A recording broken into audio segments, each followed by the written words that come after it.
राधे राधे दोस्तों। आज की हमारी कहानी है घमंड। प्रिया बहू है तो घर का काम करेगी ही ना। नौकरी नहीं करती, पैसे नहीं कमाती तो घर संभालेगी ही।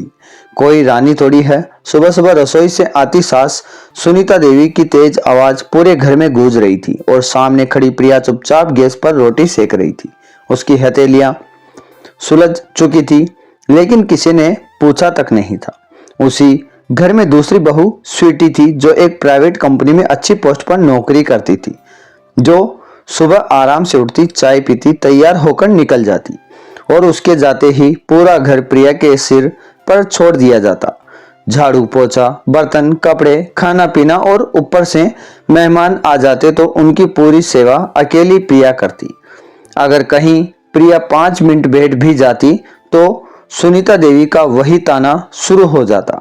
दिन भर खाती क्या कम है जो थक जाती है। प्रिया की शादी को अभी 1.5 साल ही हुए थे। शादी से पहले वो एक छोटे स्कूल में टीचर थी, लेकिन शादी के बाद सुनीता देवी ने साफ बोल दिया था कि हमारे घर की बहू बाहर नौकरी नहीं करेगी, घर संभालेगी। प्रिया ने सोचा नया घर है, धीरे धीरे सब ठीक हो जाएगा। पर धीरे धीरे काम बढ़ता गया और उसकी इज्जत कम होती गई। सबसे ज्यादा दर्द तब होता जब उसका पति राहुल सब कुछ देखकर भी चुप रहता। रात में बस इतना कह देता, माँ का स्वभाव ऐसा ही है, दिल पर मत लिया करो और बात खत्म। उस दिन दोपहर में स्वीटी ऑफिस से जल्दी आ गई। आते ही बोली, मम्मी जी आज बहुत थक गई हूँ, चाय बना दीजिए ना। और सुनीता देवी तुरंत रसोई में घुस गई। प्रिया उसी वक्त पर्स पहुंच रही थी। उसकी कमर दर्द से टूट रही थी, लेकिन किसी ने पूछा तक नहीं था उसने खाना खाया भी है या नहीं। तभी पड़ोस वाली रिंकी आंटी आई और हंसते हुए बोली, अरे सुनीता, छोटी बहू तो लक्ष्मी है। लक्ष्मी नौकरी भी करती है और परिवार का नाम भी रोशन करती है। सुनीता देवी गर्व से मुस्कुराई, लेकिन उसकी नजर प्रिया पर पड़ी तो मुंह बनाकर बोली, और ये वाली तो बस घर में पड़ी रहती है। ये शब्द प्रिया के सीने में चुभ गए। पहली बार उसकी आंखें भर आई, लेकिन उसने आंसू रोक लिए। रात में सब सो जाने के बाद प्रिया छत पर अकेली बैठी थी। मोबाइल में पुरानी स्कूल की तस्वीरें देख रही थी, जहां बच्चे उसे प्रिया मैम कहकर खेल घेर लेते थे।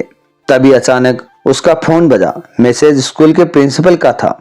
प्रिया, अगले महीने हमारी स्कूल की नई ब्रांच खुल रही है। अगर जॉब करनी चाहती हो तो अप्लाई कर दो, हमें तुम्हारी बहुत ज़रूरत है। सैलरी पहले से 1.5 गुना ज़्यादा मिलेगी। प्रिया काफ़ी देर तक मोबाइल देखती रही, फिर उसके चेहरे पर हल्की मुस्कान आ गई। अगले दिन सुबह भी वही सिलसिला शुरू हुआ। स्वीटी सोफे पर मोबाइल चला रही थी और प्रिया रसोई में नाश्ता, टिफिन और चाय एक साथ बना रही थी। सुशीला देवी ने जोर से आवाज लगाई और प्रिया बहू जल्दी हाथ चला, स्वीटी को ऑफिस के लिए देर हो रही है। प्रिया ने कुछ नहीं कहा, लेकिन उसके दिमाग में रात वाला मैसेज घूम रहा था। नाश्ते के समय स्वीटी ने जानबूझकर ताना मारा, मम्मी जी सच बताऊं, अगर मैं भी घर में बैठ जाऊं तो इस घर का खर्चा ही रुक जाएगा। सुनीता देवी तुरंत बोली, तू ही तो है इस घर की शान है बेटी, वरना कुछ लोग तो बस रोटियां तोड़ने आए हैं। राहुल ने एक पल प्रिया की तरफ देखा, फिर चुपचाप खाना खाने लगा। प्रिया अंदर से टूट चुकी थी, लेकिन इस बार उसने खुद को नहीं रोका। उसने शांत लेकिन साफ आवाज में कहा, मम्मी जी अगर मैं भी नौकरी करती तो शायद मेरी भी थोड़ी इज्जत होती इस घर में। पूरा टेबल शांत हो गया। स्वीटी ने हंसते हुए कहा, हर किसी से नौकरी नहीं होती दीदी, उसके लिए दिमाग और कॉन्फिडेंस होना चाहिए। प्रिया ने जवाब नहीं दिया, लेकिन उसकी खामोशी अब अलग लग रही थी। दोपहर में जब सब आराम कर रहे थे, प्रिया ने स्कूल का ऑफर लेटर पढ़ा।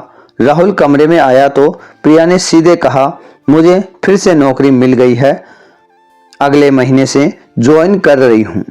राहुल का चेहरा बदल गया। अभी क्या जरूरत है, घर कौन संभालेगा? प्रिया हल्के से हंसी, हंसी में दर्द था, वही होगा जो अब तक होता आया है। सिर्फ मेरी जिम्मेदारी। शाम को प्रिया छत पर कपड़े सुखा रही थी। नीचे आंगन में सुनीता देवी और स्वीटी की बात सुनाई दी। राहुल की दीदी को भी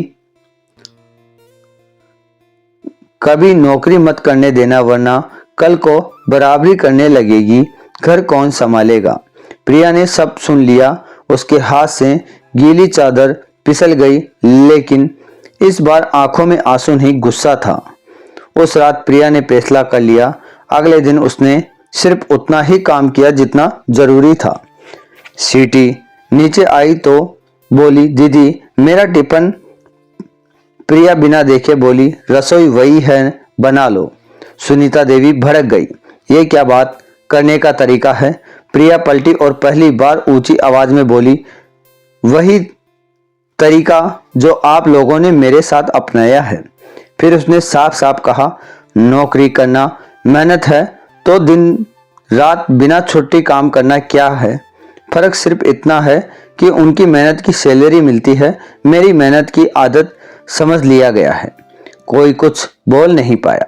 दोपहर में अचानक घर के बाहर गाड़ी आई। 2 लोग उतरे, स्कूल के सेक्रेटरी। उन्होंने खुद आकर प्रिया को नई ब्रांच की हेड टीचर बनाने का ऑफर दिया। जब उन्होंने ज्वाइनिंग पैकेज बताया, अच्छी सैलरी, फ्लैट और कार की सुविधा, तो पूरे घर के चेहरे उतर गए। स्वीटी की नौकरी से कहीं बड़ा पैकेज था। अब वही सुनीता देवी और स्वीटी प्रिया को नजरें से देख रही थी, जैसे कोई नौकरानी नहीं बल्कि कोई सम्मानित इंसान हो। अगले कुछ दिन में घर का माहौल पूरी तरह बदल गया। स्वीटी खुद अपना टिफिन बनाने लगी, राहुल अपने कपड़े खुद ढूंढने लगा। सुनीता देवी भी अब प्रिया से बात करते वक्त सावधानी बरतने लगी। सोमवार की सुबह प्रिया तैयार होकर नीचे आई। हल्की ऑफ वाइट साड़ी, हाथ में फाइल और चेहरे पर पुराना कॉन्फिडेंस लौट आया था। सुनीता देवी पास आई और बोली, प्रिया अगर हमने कुछ गलत कहा हो तो दिल पर मत लेना। प्रिया शांत स्वर में बोली, गलत बातों का दुख इतना नहीं होता मम्मी जी, जितना इस बात का है कि इंसान को उसकी औकात सिर्फ पैसे से मिलती है। प्रिया दरवाजे तक पहुंची तो स्कूल की गाड़ी आ चुकी थी। मोहल्ले वाले खिड़कियों से देख रहे थे। प्रिया गाड़ी में बैठने से पहले एक बार पीछे मुड़ी, घर को देखा और धीरे से बोली, अब इस घर में बहू बनकर नहीं, सिर्फ मेहमान बनकर आऊंगी।